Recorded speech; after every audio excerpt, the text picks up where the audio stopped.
I'm Dr. Colleen. And I'm Daryl, and this is the Leading Notes podcast.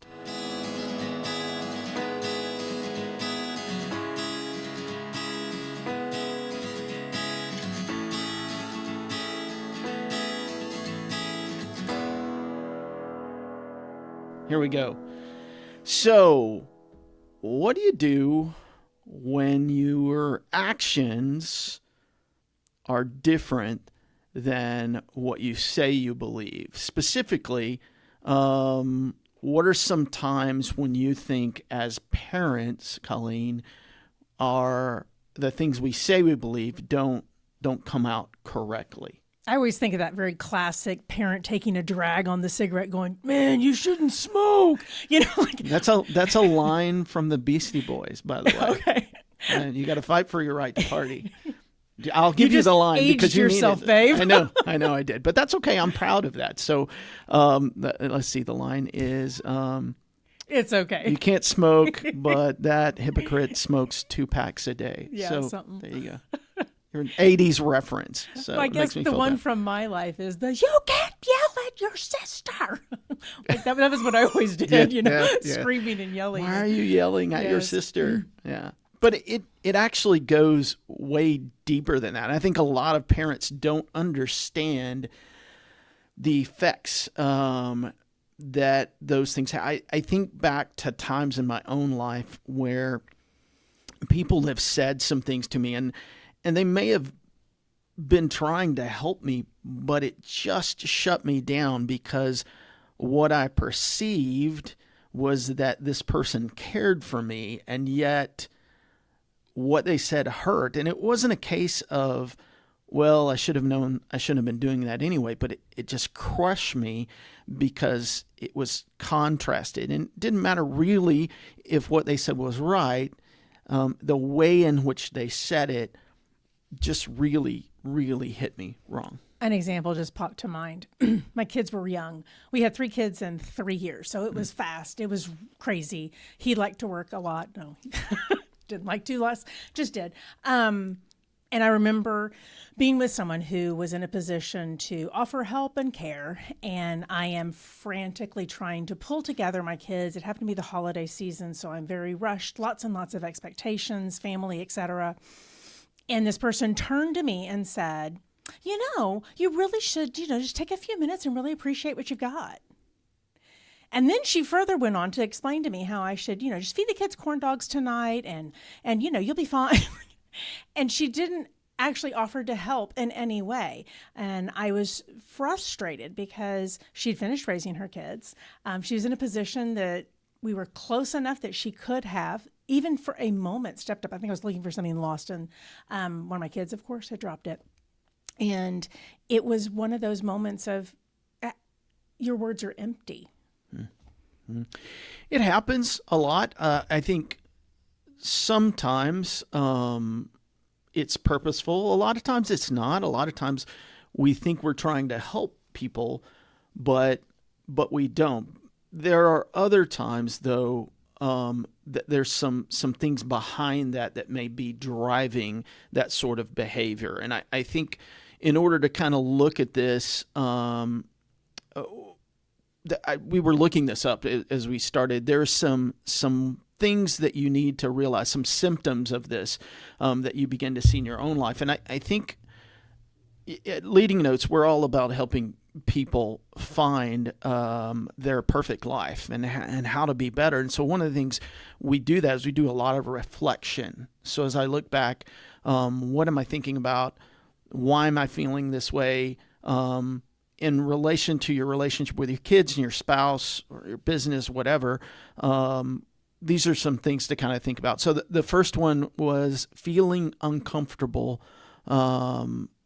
for making decisions. My note is way off. That's why I'm confused on that. It says feeling uncomfortable before making decisions. We won't talk about my typing note. skills. Yes, yeah. But do you uncomfortable about making a decision at a certain time? And maybe you're not, that's not it all the time, but at this moment, I'm feeling real uncomfortable. Why am I feeling uncomfortable? Am I hearing some signs. I think we experienced that as our kids got older. They're in their 20s now. And I think that we had been saying, oh, no, we totally want you to do your life the way you want to do your life. And we had some preconceived notions. Some stem from the way in which we were raised and the values that we had held earlier in our lives. And that was a moment for us to kind of stop and go, hang on a second. What do we really believe? Because what we're saying and what we're thinking are two very different things. And we are fortunate enough to have some friends that are a little further down the parenting path than us who were able to say and guide us about, no, this is what you should be doing. This is how to do it. And because, those mentors are so helpful sometimes. I know one of the clearest ways to see this is when you justify or rationalize your behavior. Those are huge warning signs. I did this because they did this, or my kid was being rude and obnoxious. And I'm not saying that you can't deal with issues and that those issues aren't valid, but my response doesn't have to be in the same way they behave. And there should be a different, who's the adult in the room at this point? Am I throwing something off? And again, sometimes it's very purposeful. Well, and I think our current lingo would be emotional regulation. That's certainly a leading trend right now of talking about and recognizing that we as parents need to help our kids develop those skills. Many of us don't have those skills ourselves. We were not parented in that way. And without some professional help in my life, I certainly was not recognizing my emotions. I had a really horrible habit of just kind of exploding all over the place from time to time because I didn't appropriately handle my emotions. And my kids did get that backlash. And man, there was some bad feeling there. And I did have to eat crow and go back to them and go, okay, that I totally should not have lost my cool. Yeah. No. One of the other things we look at is doing something because of social pressure. And I'll tell you, in our world, this is probably one of the hardest things as a parent. We all are looking at each other. We're all, what car do they drive? What kind of house do they have? How do their kids behave? That is so difficult because we often we get this idea in our head that this is the perfect life, and is that person living the perfect life? Unfortunately, there is no such thing as a perfect life. Well, there is. It's on social media. Yeah. No, you're right. As you watch social media right now, man, but yeah, it's rough. No, it is, and there's this struggle within us because, again, it's not necessarily a bad thing to think about a better life. We all want to grow and work and make our lives improve, but it's when I begin to base my values upon those things, I can quickly shift from what I really started off believing to how that's coming out in my life right now as a parent. Ideas? No, you're doing great. Yeah. In other words, you're talking a lot, Daryl. Shut up. It's okay. No, I think one of those social pressures comes in. I don't know. I see a lot of videos these days on organization and clutter in my house. And then I turn around and I'm like, oh, and it's not even that it's that bad, but I am comparing, and comparing is the thief of joy. That's good. Remember occasional quotes from Roosevelt. Wow, that's good. But I also think that we would just have got to make sure that we're not hating on others. It is so easy to backseat drive, armchair quarterback, however you want to phrase that idea of your child is misbehaving and you can fix that instead of stopping and recognizing that there may be other things going on. And I don't know where that parent is in the journey of emotionally regulating with their child. This may be the moment that they're really working through that. As our family members age, I had one at some point in time say, oh my gosh, that kid's much too old to be behaving like that. And I thought inside my head, oh, but if there's underlying issues, this may be completely okay. As a veteran teacher, I have very often seen kids, sometimes on the spectrum, sometimes with other issues, that they don't behave in line with everything else. But I think probably coming back to even just our kids, I absolutely cannot take my kids' behavior as an indicator of my parenting. 100%.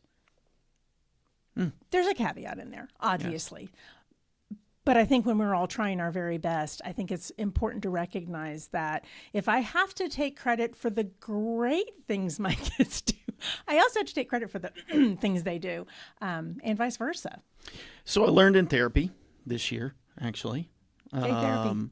Yay for my therapist. There's this term in psychology called cognitive dissonance, and that is where our actions don't match our values. And actually what's interesting is a lot of these symptoms that you see come from that dissonance in you. We really love people. I don't want to yell at my kids, but then I do, and I feel this guilt and the things we've been talking about. I feel uncomfortable. Am I going to make the decision wrong? Do I feel embarrassed or ashamed about those things? And so when you feel that dissonance, that's a clue to say, okay, let's start taking this apart. I want to look at first, why do we do this? Is it just that we're evil people, or I was reading a book. I can't even remember who the quote from. Maybe it was Brene Brown. I don't know, but this whole idea that you have to come to realize that everyone is attempting to deal with their life in their own way. Everybody's going through something, and I have to understand that just as I'm going through things, my kids are going through things, my friends are going through things, the people I work with, all of those things are happening. And so their reactions may or may not have anything to do with me. Part of that requires me to be reflective on my own behavior. And so when I start feeling those symptoms, I start to thinking, what is it that's causing me to do this at this time? So what are the reasons? Well, I think there's a handful, but just to highlight I think the biggest are probably parents who want to be in control. Boy, howdy, is that not easy these days with tracking your kids? I can tell you what time my kids got home last night. It's craziness. More often than not, I think they track us far more than we do them. Oh, yeah. No, they're like, Dad, you're at work? Yes. Yes, I'm at work. How do you know that? Yeah. Yeah, but I know. I think it's that notion of wanting to control and wanting to not just control my reaction, control our kids' reactions and how they're behaving and where they're headed, their trajectory. I think a lot of it's born out of fear. We as parents, unfortunately, live with a lot of uncertainty. It is a full 18 plus years of not knowing where they're going to step next and how that's going to go and all the different perilous things that lie around the corner. And I think that some of this is a fear-based response to, oh my gosh, you were disrespectful to me and you're never going to respect me again, and or whatever the case may be, instead of stopping and recognizing there's something else. I think a lot of it is driven off our past experiences. If I got yelled at, I'm probably going to yell at my kids. If I was, we just tend to do what we know. And until we seek additional guidance and help, mentorship, we are going to behave the way in which we were taught in so very many ways. And I think lastly, it's out of ignorance, just not knowing, not recognizing. And I love the fact that there are so many videos and resources right now on how to be a really great parent. I think when ours were young, we kind of sort of had books, and that was about it. And so without having to dive into a full book, which just, I don't know about you, but when I was raising three while being a working mom, reading was not a top priority for a good number of years there. No. I think, I guess one of the things that really brought this home, Colleen's kind of gone through some stuff, but we have friends who track their kids' every move. Colleen mentioned it, but these kids are like in their 20s. This is not yeah. teenagers. No. They're old, and they'll tell us, oh, well, they were out to midnight. We kind of took a different approach. For one thing, I don't really want to know what's going on in some cases. Ignorance is bliss, dear. Exactly. And for a number of reasons, because I think if I'm not careful, all of this, so everything is circular. I see that in my own life, but when we have behaviors, particularly with cognitive dissonance, those behaviors kind of force themselves. They sort of like a rolling ball. They just keep going downhill. They just gain. And so when I try to control more, I find out what they're doing. They didn't come home till 2:00 in the morning, and therefore my fear kicks in. And I remember what I was doing at 2:00 in the morning, and then you were studying, of course. He was in school. I was praying. Praying. So, yeah. Praying. So, Anyway, all of those things kind of keep it going, and if you're not careful, those things kind of take over. What are some other examples of this that you see amongst parents? Well, I think you alluded to it. We very much took the notion that, and I told our oldest when they went to college, I'm going to assume no news is good news. Call me when you need me. Call me when you want me. I'd love to talk to you every single day. But you're going to initiate. I wanted to give my kids some space and freedom to go explore and be a kid. I remembered the fact that I went off to the university and called home once a week. And so I wanted my kids to have that same kind of level of freedom. Not all great decisions, but very much their decisions. And we worked our way out of them. I remember I have a background in youth education, that sort of thing, church work, nonprofit.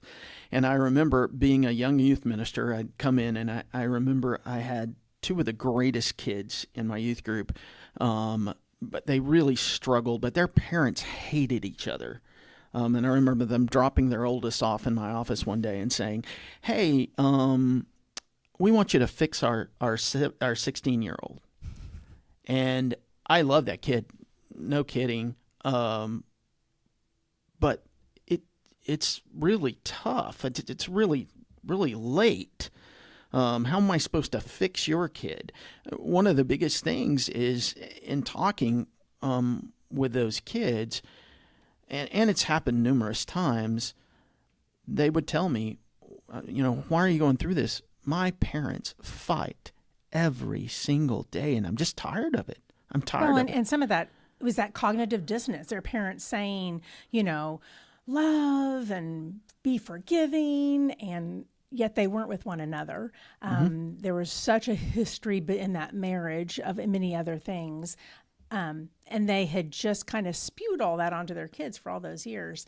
But I do think it comes back to that root of that inability, that hypocrisy, be better than me, which I get, I really, really get. But in that case, it was such a destructive pattern at home, and they were trying to use words to tell their kids to do differently and not themselves doing differently. So how do you get through this? How do you work? So let's say you're feeling that dissonance and you realize that you're saying and doing some things that just really aren't working. What do you do? I think the first thing you have to do is you have to observe your feelings. What were those symptoms? Am I feeling those? Am I justifying or rationalizing some behavior? Am I feeling uncomfortable about those decisions? Am I embarrassed about the way that I behaved? Oh yeah, I did that a lot. Yeah, there you go. You got to sort through those feelings and kind of look at them. What's prompting me to look? Maybe you heard this topic, maybe you saw it, and suddenly you said, I'm gonna listen to a podcast. That's a clue of something that's happening. Maybe your kids told you. Kids can be brutally honest. You hope so in some ways. Yeah, yeah. But I think it is. It's helpful. I found it helpful if I just took a second, right? Just gave myself a moment to evaluate what was happening. I really have this lesson has been hammered home to me more than once because I keep failing it, but that is to ask questions first. Instead of assuming, instead of blaming, instead of attacking, to stop and just say, hey, is this what happened? Or just flat out tell me what happened. And getting information from both sides, from everything and everyone involved. That seemed to really give me a second, because sometimes, especially in my classroom, I'm learning still that I don't always know what's happening. I was doing my duties in the hallway. Something else was going on, and I don't know all of the story. And if I'll take a minute and gather more pieces, then my response is going to be more in line with my values. That's good. One of the things that I encourage folks to do is to observe other people's reactions. If it was in front of some other parents or other adults, how did they react? Did they go, "Ooh, wow"? And that's not important. That, we all react differently. We all discipline differently. Some of us are verbal, some of us are not, all kinds of different things. But what were their reactions? What was your kid's reaction? Well, or did they do it for the show? Yeah, that's true. Yeah. Sometimes they do that in order to embarrass you. It's lovely teenager behavior sometimes. But sometimes I have students that'll do crazy, wonderful things because they're trying to impress another kid. Yeah. My first year teaching, I had a little girl break her arm on the playground, and I'm sitting with her. She's got this horrible broken arm. She's terribly in pain. I'm sitting with her, talking her through, trying to wait for the nurse to arrive and EMTs, etc. And I said, "Okay, so what was happening, Carisha? What happened?" She said, "Oh," and she named off a little guy that she thought was really cute. And as a sweet little fifth grader, she decided to just go ahead and do a backflip. I don't think she even knew how. It did not land. Didn't work. Didn't work. But so was he impressed though? I don't know. No, you don't know about that. Yeah. But I think sometimes we see that in kids. They act out, or they do these things that incite these responses in us. And sometimes it's doesn't really have anything to do with you, but your response has got to be. You need to be mindful, I guess, of what's happening around you. Mm-hmm. I think you have to find what you can control, and so. Again, I'm going to go back to the way we dealt with our kids in college and even now as adults. I'm not allowed to question their spending habits. I'm not allowed to. They have their own jobs.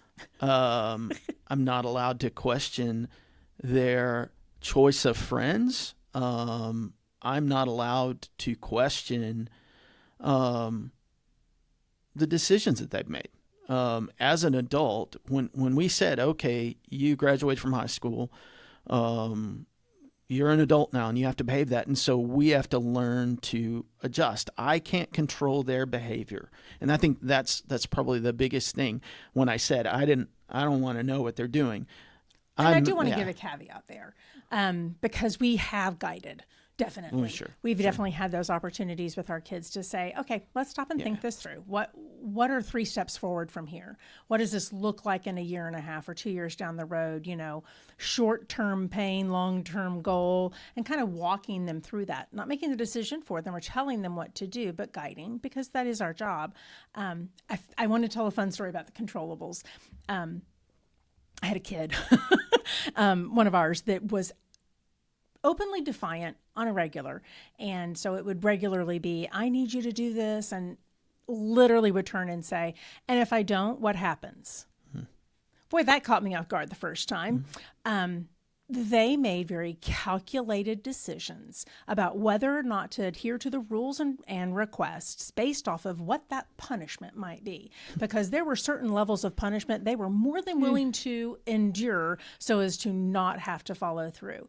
And so I learned very quickly to approach and say, okay, I need your room cleaned by this time. If not, then this is going to happen, or this is not going to happen. And it was very emotionless, and it was very here's the scenario, do with it as you wish. And that was one of the ways that I was able to control the circumstances that I knew. And I wasn't, hopefully, exploding later, because I already had a plan in place of what was going to happen, and it didn't involve me screaming. That's good. And that's a great point. I'm talking about our experience with older kids. I think he was in middle school. Yeah, but no, it was definitely. Yes. But when there's this progression, if you get a chance, we do a parenting kind of workshop that you can talk about. And we talk about this idea of letting go of kids over time. And so it's called gradual release of responsibility. That's the full education term. There you go. Love it. But the idea that some things I can control when they're younger. So obviously, I control whether they go to school. If they don't drive, then I control all of that, where they go, how much they do, and that's okay.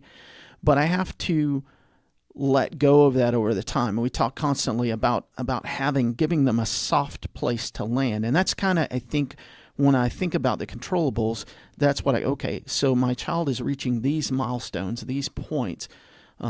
What can I control? I cannot control their behavior if they're trying to impress somebody, if they're sick, if they're upset, if they're working through some issues of their own. I can't control that, but I can control my behavior. I can think this through. Like Colleen said, I can take a step and think. I can decide if I'm out of line. I can make the choice.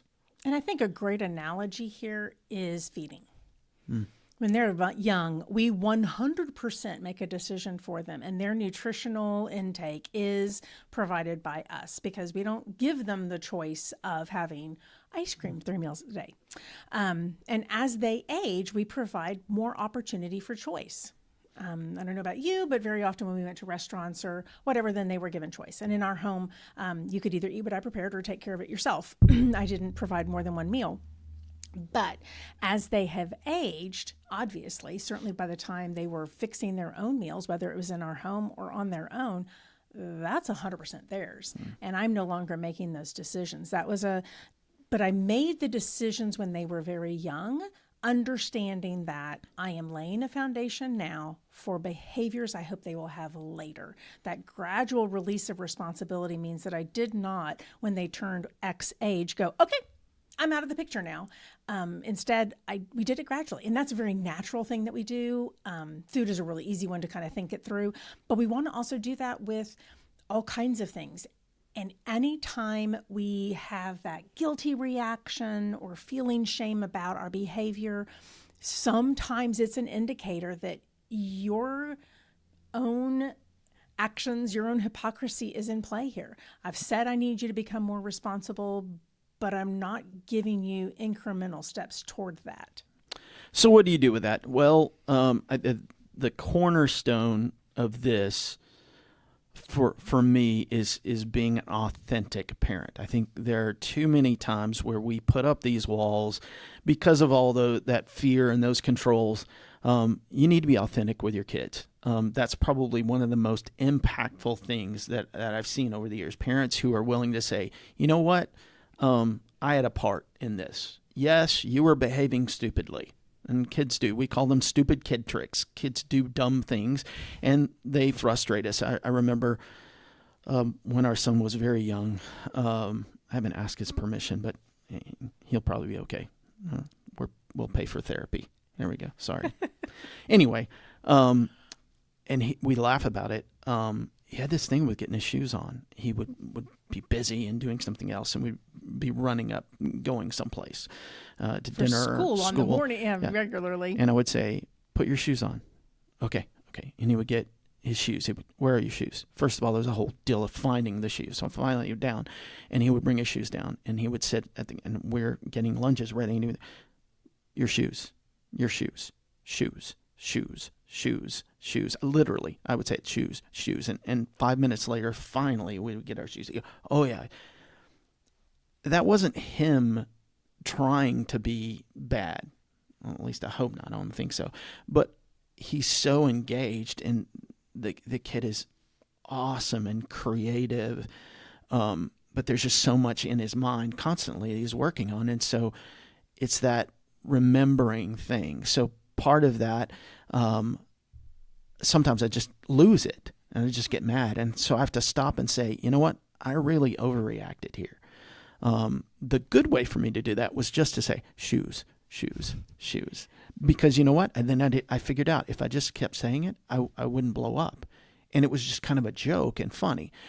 But you have to admit your part. When you've hurt a kid, come back and say, ooh, wow, I went way overboard there. I'm not justifying your behavior, but I'm concerned. Yes, I've been tracking you on your phone all the time because I'm so fearful for you. And I know you're frustrated that I went through your room and looked through all your stuff. But here's what I'm fearful of. A lot of times if we'll express that, if we just get that part out, things really change. And I think that hopefully all of us have had that opportunity to sit down with the kid and go, okay, I said something I probably shouldn't have said, or I did something I shouldn't have, or, whatever the case may be. And I think that helps. I think there's a whole lot of things we want to do before we ever take action. Whenever we see these circumstances, and they happen instantaneously, but it's that stopping and thinking it through before we then go ahead and take the action, and try and make sure that we're aligning ourselves.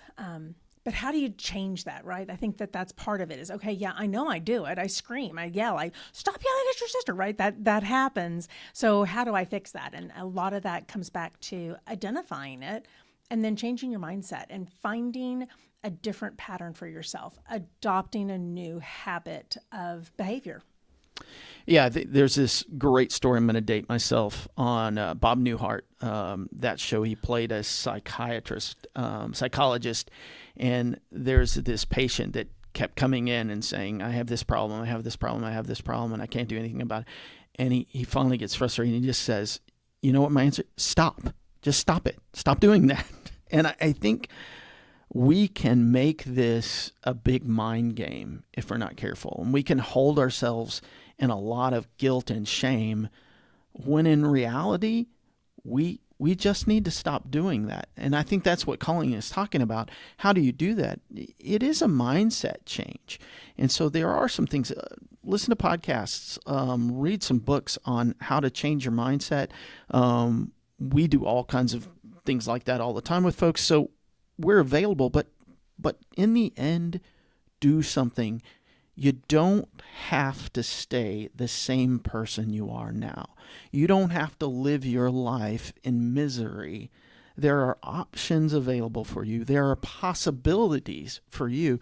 It's just a matter of looking into those and using those tools that can help you to bring out the good in you. There is good in you, even if you're really bad at parenting right now. If you're struggling, you feel that way. Trust me, there is an excellent, wonderful parent inside of you. You just need some tools to help you find that there. We all start off and struggle. We all develop these ways of coping. But if I can get some tools in my toolbox, I can change my mindset and I can be different. I think all of us, honestly, we're doing the best we can with what we understand and know at the time. And our goal is hopefully to provide some tools along the way to help you know a little more, to be a little better, and to have a better, thriving life and a better connection with your kids. That's our goal. So this is the Leading Notes podcast. We do all kinds of things. You can go online at leadingnotes.com. We do these things called 2 Minutes 2 on Instagram. Hopefully you're seeing those. Maybe that's what led you here. If you're interested in all kinds of areas, we talk about wellness. We talk about performance. We talk about business, leadership. How do you apply some of these same principles? Because they actually play out in multiple areas of your life. And then we help folks with tools to kind of help you grow into that, to help you find the great leader in you, the great parent in you, the great person in you. How do we go through all of that? Check us out online. You can get all of our podcasts, Apple, all of those other areas. But just look online for us. We offer more of this. Drop us a line on the website. We do have lots of information available there for you, and you can find out more. Thank you. Sounds good. All right.